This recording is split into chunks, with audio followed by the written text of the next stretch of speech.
So let's talk about this EMG. So I tell people, I refer people for EMGs all the time. And the first thing I tell them is you ain't going to like me.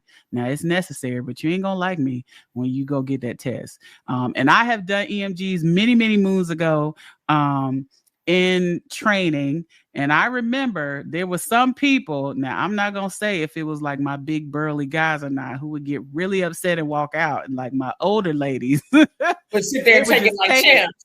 They would just take it like a champ, right? So I gave birth to that epidural. This is nothing.